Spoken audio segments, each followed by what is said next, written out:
दोस्तों बीती रात अफगानिस्तान में एक बहुत ही खतरनाक अर्थक्वेक आया जिसके कारण 800 से ज़्यादा लोगों की डेथ हो गई और 2500 से ज़्यादा लोगों को इंजर्ड पाया गया है। दोस्तों यूनाइटेड नेशन ने अपने इमरजेंसी रिलीफ तो भेजे हैं और इंडिया ने भी दोस्तों एक सपोर्ट रिलीफ के लिए अपने सांत्वना उसके साथ पेश की है। दोस्तों मैं हूं राहुल मिश्रा, स्वागत करता हूं आपके अपने इस यूट्यूब चैनल पे और आज हम बात करने वाले हैं इस अर्थक्वेक के बारे में। तो दोस्तों जुड़े रहिए हमारे वीडियो के अंत तक क्योंकि ये बहुत ही इम्पैक्टफुल वीडियो होने वाला है।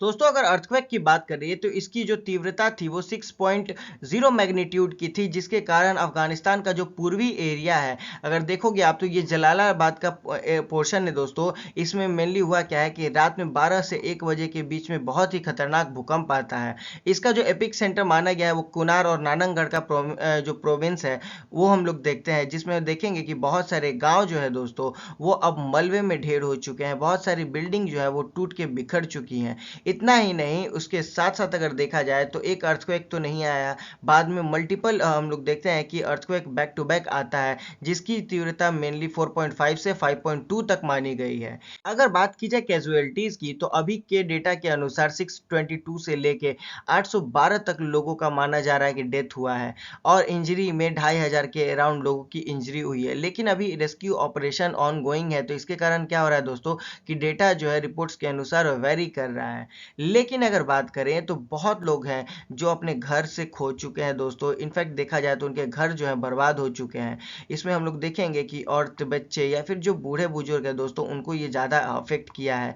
और सबसे खास बात कि इमीडिएटली जो नीड चाहिए उन लोगों को, वो सबसे खास नीड है कि उनको शेल्टर चाहिए, फूड्स चाहिए, मेडिकल केयर चाहिए और दोस्तों साफ़ सुथरी पानी चाहिए अभी के टाइम पे। दोस्तों अगर बात करें तो अफगानिस्तान का जो सोशियो इकोनॉमिक डायमेंशन है उसमें हम लोगों को दिखा कि जो गांव है या फिर जो लोकल मार्केट है, अब एक तरीके का वहां पे एक प्रॉब्लम क्रिएट होगा क्योंकि अब जो लिवलीहुड जो है दोस्तों वो तो कोलैप्स हो चुका है। जो वहाँ पे जरूरी रोजमर्रा की अब जो चीज़ें थी या फिर लोगों का जो रेगुलर लाइफ था वो तो अब डिस्टर्ब हो चुका है। उसके साथ साथ दोस्तों अगर देखा जाए तो रोड और जो टेलीकॉम जो है दोस्तों वो अब डिस्टर्ब हो चुका है, जिसके कारण हम लोग देखेंगे कि अब सप्लाई चेन भी कहीं ना कहीं ब्लॉक होता हुआ दिखेगा। लोगों को सपोर्ट चाहिए और सपोर्ट का अगर जो कनेक्टिविटी रोड है दोस्तों अगर वही बर्बाद हो जाएगा तो सप्लाई पहुंचाने में कहीं ना कहीं एक थोड़ा सा प्रॉब्लम आएगा, एक स्ट्रगल फेस करना पड़ेगा। और बात करें हेल्थ केयर इंफ्रास्ट्रक्चर की तो ये तो जो इंफ्रास्ट्रक्चर है वो वहाँ पे ऑलरेडी वीक है। इसके साथ साथ अब देखेंगे कि अब ये डीपर क्राइसिस की तौर पे चला जाएगा और लंबे समय के देखा जाए अवधि में तो यहाँ पे गरीबी बढ़ने वाली है, लोगों का मूवमेंट अब यहाँ से जाने वाला है, लोग माइग्रेट करेंगे।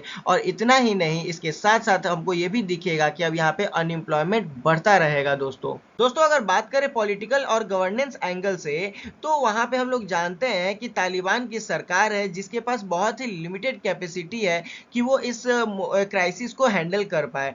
इसके लिए दोस्तों जो वो रेस्क्यू ऑपरेशन चला रहा है अब उसको डिपेंडेंट रहना पड़ेगा अफगान रेड क्रेसेंट पे, लोकल वॉलेंटियर्स पे या फिर यूनाइटेड नेशन के एजेंसीज पे। इनफैक्ट दोस्तों उसको अपील करना पड़ेगा ग्लोबल ह्यूमैनिटेरियन एड के लिए क्योंकि अकेले अफगानिस्तान से ये पॉसिबल नहीं है कि वो इस क्राइसिस को हैंडल कर ले।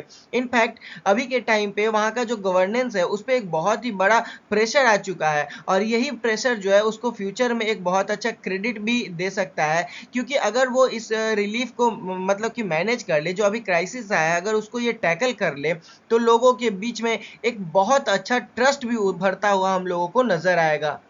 दोस्तों ये अर्थक्वेक जो है अफगानिस्तान के लिए बहुत ही इम्पैक्टफुल होने वाला है क्योंकि जैसा कि हम लोग जानते हैं कि अफगानिस्तान जो है एक बहुत ही फ्रेजाइल स्टेट है जिसमें गरीबी, कन्फ्लिक्ट और आए दिन सैंक्शंस लगते रहते हैं। इसके बावजूद जो अर्थक्वेक आने के बाद हम लोग देखे हैं कि जो नियर बाई अब नेबर कंट्रीज हैं इनको अब सामने से आके एक एफर्ट लगाना पड़ेगा, जैसे कि पाकिस्तान, ईरान, चाइना और यूनाइटेड नेशन जैसे ऑर्गेनाइजेशंस हो गए दोस्तों।